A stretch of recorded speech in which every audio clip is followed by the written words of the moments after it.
Bakit kaya nagiging masarap ang ulam pag may bisita? Secret seasoning. Hey! Players!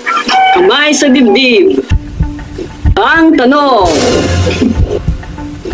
bakit biglang nagiging marites ang nanay mo kapag may kausap ka sa phone?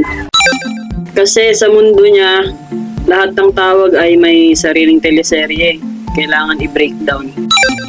Kasi hindi uso yung privacy sa kanya. Kaya gusto niya maging CCTV sa buhay mo 24/7. Hindi. Gusto ko lang i-verify ba kung jowa mo ba yun o scammer yung kausap mo.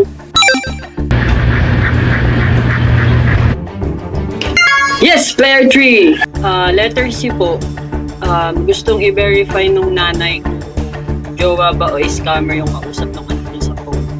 May tama ka! Bigyan ng mapyan!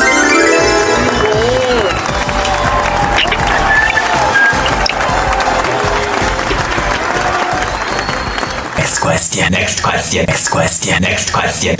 Ang tanong, bakit kaya nagiging masarap ang ulam pag may bisita? Kasi sa bisita lang nilalabas yung mga secret seasoning. Ay natatakot yung nanay mo ma-judge. Dahil ikaw talaga yung problema, hindi yung ulam. Eh ikaw, anong sagot mo?